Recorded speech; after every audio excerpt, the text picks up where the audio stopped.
बिस्मिल्लाहिर्रहमानिर्रहीम। अस्सलाम वालेकुम। मैं ज़की अब्बास हूँ। नाज़रीन, आज 18 फरवरी है, मंगल का दिन है, और वह है ना कि जिस धज से कोई मकतल में गया वो शान सलामत रहती है। ये जान तो आनी जानी है, इस जान की कोई बात नहीं। जिस तरह से हिजबुल्लाह की जानिब से, जिस तरह से लिबनानी मज़ाहमत की जानिब से फ़लस्तीन का साथ दिया गया, जिस तरह से उन्होंने अपने लीडरान की बलि दी, मतलब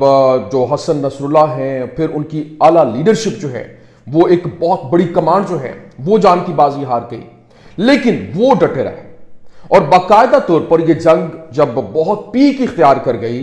तो इजराइल को फिल फोर जंग बंदी की तरफ जाना पड़ा। अमेरिका बीच में सालिस के तौर पर आ गया और उन्होंने जंग बंदी का ऐलान कर दिया। लेकिन वहां पर जो इजरायली अफवाज थी वो नहीं निकली थी और वो इनकला करने को तैयार नहीं थी। वो कह रही थी कि जहां पे हम हैं हम पीछे नहीं जाएंगे,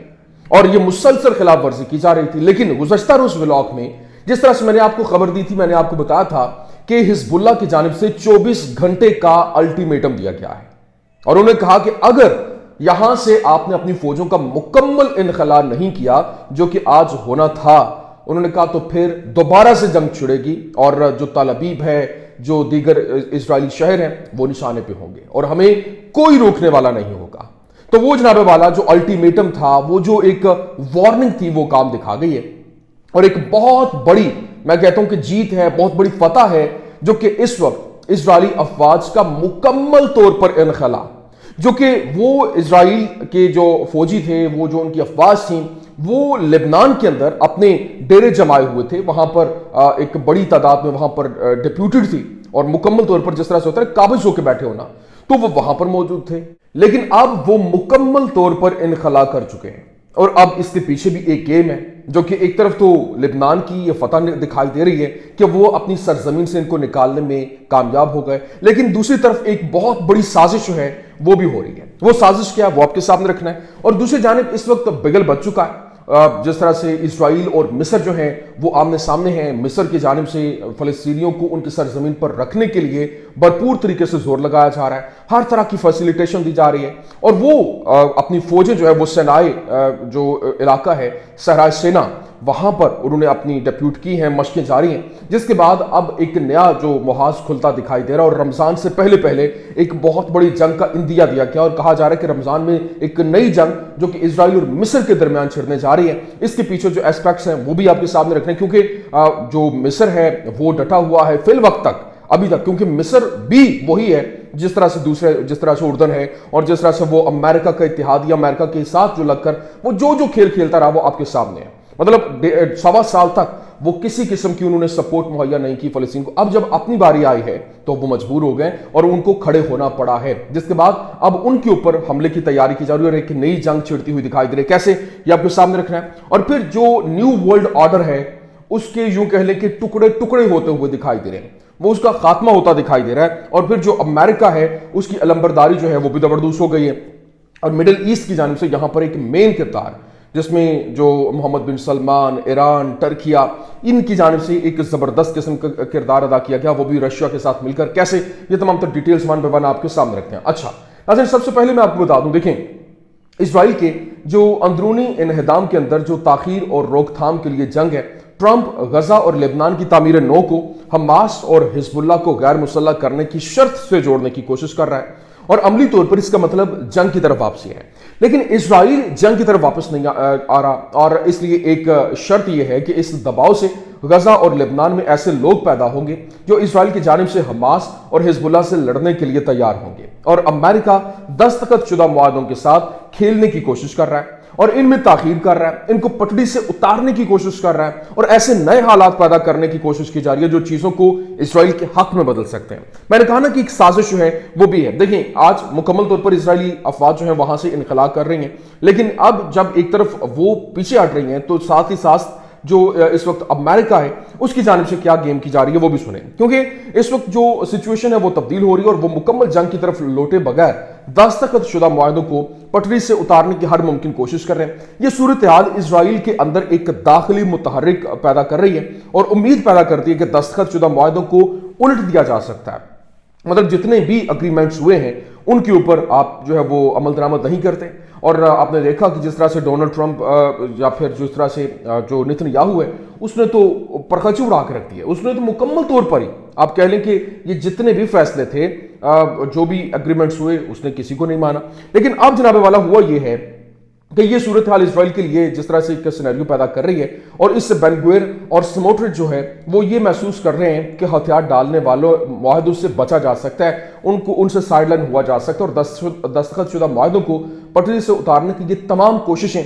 جو نیتن یاہو کو طویل سیاسی زندگی دیتی ہیں اور سیاست میں ان کے زوال میں تاخیر کرتی ہیں اور جنگ کے نتیجے کے اندر بڑی سیاسی شگاف جو ہے وہ پڑ جاتی ہے. امریکہ اس سارے میڈیا کے اندر شور شرابے سے اسرائیل کو گھیرنے کی کوشش کر رہا ہے, اور ہم آنے والے مہینوں میں ان میں سے بہت سی تاخیر اور جو ٹیبل تبدیل ہوتے ہوئے دیکھیں گے, ان کی کوششیں دیکھیں گے. لبنان میں ماحول بہت گرم ہوگا. کیونکہ اسرائیل کے پاس لبنان کے اندر بہت سارے سیاستدان ہیں جو باقی عربوں کی طرح معمول پر آنے اور پیکس امریکانہ کا جو حصہ بننے کا خواب دیکھتے ہیں, اور اس لیے نیتن یاہو کے لبنان کے اندر بہت سارے خریدار بھی ہیں. لبنان میں حزب اللہ اور مزاحمت کاروں پر سماجی, میڈیا, مالی اور سیاسی دباؤ میں تیزی سے اضافہ ہوگا. لیکن آخرکار جو ہتھیاروں کو ہٹانا سفارتی طور پر نہیں کیا جا سکتا, یا تو اسرائیل خانہ جنگی پیدا کرنے کا انتظام کرتا ہے جس کا بہت زیادہ امکان نہیں ہے, یا تو اسرائیل جو ہے وہ آخر میں کئی مہینوں کی اندرونی لڑائی کے بعد 500 امریکی سیاسی جماعتوں کو حزب اللہ کے ہتھیاروں کے ساتھ رہنا جو ہے وہ قبول کرنا پڑے گا. ابھی جس طرح سے حزب اللہ نے یہ جنگ لڑی ہے اور 2 مہینے کے اندر ان کو جنگ بند کرنا پڑی, اور اب یہ مکمل طور پر وہاں سے اپنی فوجیں جو نکال رہے ہیں, جو کہہ رہے تھے کہ ہم نے فوجیں یہاں پر نہیں نکالیں, جس علاقے میں جو دریائے لتانی ہے اس کا علاقہ کراس کر کے یہاں تک ہم نے کنٹرول حاصل کر لیا, یہ ہمارا ہے. تو اب وہاں سے پیچھے ہٹنا یہ ایک بہت بڑی ہار جو ہے وہ مانی جا رہی ہے. ابھی غزہ اور لبنان میں آنے والے مہینوں میں تصویر ہوگی یہ جو میں نے آپ کو منظر جو پیش کیا, اور اسرائیل کو جنگ اور اندرونی تباہی کے اثرات سے بچانے کے لیے امریکی سفارتی جو تحریک ہے وہ ایکٹیو ہے, جبکہ غزہ اور لبنان میں اسرائیلی خلاف ورزیوں پر امریکی گرین لائٹ ہے, اور معاہدوں پر عمل درآمد میں تاخیر جو ہے وہ بھی ہوتی دکھائی دے رہی ہے. پٹڑی سے اترنے کی کوششیں, یہ سب کچھ دکھائی دے رہا ہے. ابھی اسرائیلی اتھارٹی جو ہے براڈ کاسٹنگ اتھارٹی, اس نے رپورٹ کیا, اس نے بتایا the Israeli army completed its withdrawal from southern Lebanon with the exception of the 5 sites that were previously announced. مطلب اگر اسرائیل اب بھی لبنان کے اندر 5 مقامات پر اپنی موجودگی برقرار رکھتا ہے تو یہ نہیں کہا جا سکتا کہ وہ جنوبی لبنان سے حقیقی معنوں میں انخلا کر چکا. اور دستبرداری کا مطلب مکمل طور پر پسپائی ہے, نہ کہ ایک منتخب دوبارہ تعیناتی جس سے جو اپنے اسرائیل جو ہے وہ وہاں پر اپنا کنٹرول بحال رکھ سکے. لیکن ابھی اسرائیل کے ساتھ امن کا مطلب ہے فلسطینیوں کے ساتھ بیر, اور اس حوالے سے یہ تسلیم کرنا کہ اسرائیل نے آپ کے اپنے ملک کے اوپر جو فوجی بالادستی ہے اس کی ضمانت دی ہے. لیکن امریکہ میں اس وقت اسرائیلی سفیر یاشیل یلیتر, اس نے مصر پر امن معاہدے کی خلاف ورزی کا الزام لگایا, اور یہ جو میں نے کہا نا کہ بگل بچ چکا اور نئی وہاں پر لڑائی جو ہے وہ چھڑتی ہوئی دکھائی دے رہی ہے. اس کی ریزن یہ ہے کہ اس نے یہ الزام لگایا اور اس نے انٹرنیٹ مصری جو فوج کی تصاویر سے بھرا ہوا ہے, اس نے دعویٰ کیا ہے کہ سینائی کے اندر جو بیسز بنائے جا رہے ہیں جو وہاں صرف جارحانہ کارروائیوں کے لیے استعمال ہو سکتے ہیں. اور اب اسرائیل نے مئی سے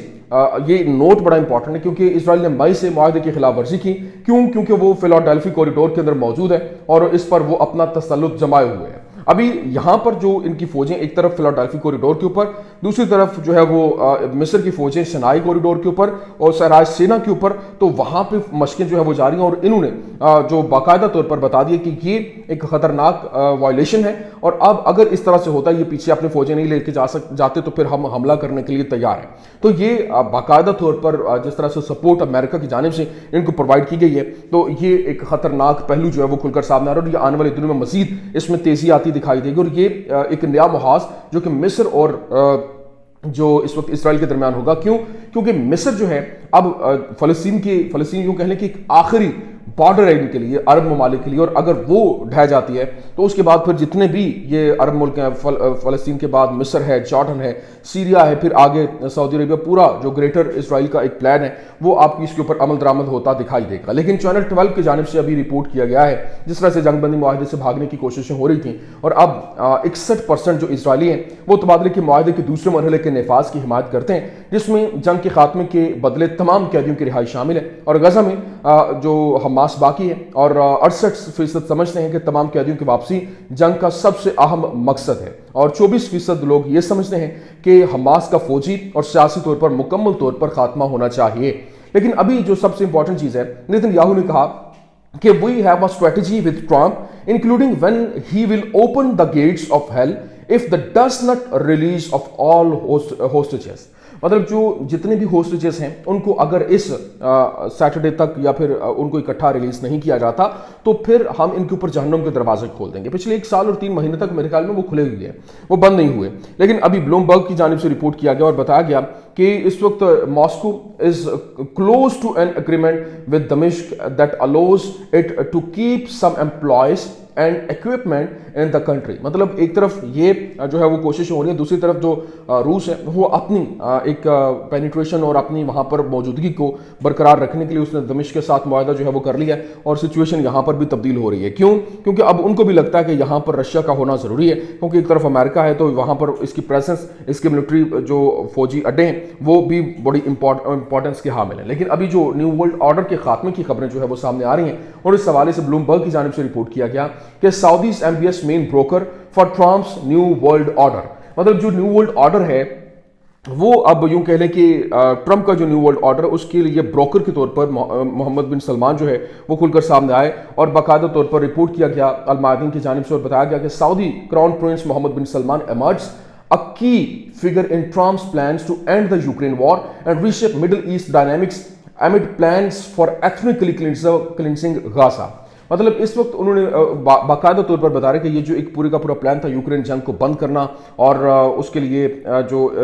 मोहम्मद बिन सलमान है वो मीटिंग होल्ड करने जा रहे हैं जो कि रशिया और अमेरिका के दरमियान और वहाँ पर मिडिल ईस्ट के अंदर सऊदी अरेबिया के अंदर ये मीटिंग होने जा रही है। वहाँ पर जंग खत्म होगी और यहाँ पर जब $1 ट्रिलियन जो है मोहम्मद बिन सलमान वहाँ पर लगाए हुए हैं और उसके बाद जो अमेरिका के अंदर इन्वेस्टमेंट करने जा रहा है और फिर वहाँ पर जंग बंदी के लिए अपना किरदार अदा कर रहा है, तो यहाँ कतई तौर पर जो अमेरिका से जिस तरह से डिमांड्स हैं और बिलखुसूस फ़लस्तीन की आज़ादी को लेकर एक अहम तरीन संग मील जो है वो अबूर किया जा सकता है। और इस हवाले से बाकायदा तौर पर ये जो रिपोर्ट किया जा रहा है और इसी में बाकायदा उन्होंने इसको आगे कन्फर्म किया कि sources close to bin Salman suggest he views Trump's unconventional approach as an opportunity to resolve conflicts in the Middle East and beyond। मतलब जो मिडिल ईस्ट के अंदर ये सारे का सारा सिनेरियो है, जो एक जंग की सी सिचुएशन है, वो अनकन्वेंशनल जो एक गैर रिवायती अप्रोच है मोहम्मद बिन सलमान के जानिब से जो ट्रम्प की जानिब से दी जा रही है और उसको इस्तेमाल करते हुए ये कन्फ्लिक्ट और फ़लस्तीन की आज़ादी को लेकर अपना किरदार जो है वो बड़ा बेहतरीन तरीके से निभा सकते हैं। अभी आप देखिए कि जिस तरह से रिपोर्ट में बताया गया, the crown prince faces a greater challenge in dealing with Trump's controversial plan to displace Palestinians and occupy Gaza, balancing ties with Washington and deep regional concerns. Riyadh has maintained its stance on the necessity of the Palestinian state and rejected by any forced displacement of Gaza's population। मतलब लोगों की जो गजा के लोग हैं उनको dislocate करना, वहाँ से निकालना और फिर यहाँ तक कि फ़लस्तीनियों की जो एक उनकी आज़ादी है उसके लिए किरदार अदा करना, ये एक बहुत बड़ा चैलेंज तो मोहम्मद बिन सलमान के लिए है। लेकिन वो इसको किस तरीके से अपने हक में इस्तेमाल करेंगे, ये आने वाले दिनों में चीज़ें जो है वो वाज़ेह हो जाएंगी। ये कुछ अहम तरीन अपडेट्स थी, मैंने कहा मैं आपके सामने रख दूँ। उम्मीद करते हैं वीडियो आपको पसंद आई होगी। पसंद आने की सूरत में लाइक कीजिए, शेयर कीजिए और हमारे चैनल को सब्सक्राइब करना मत भूलिएगा। शुक्रिया।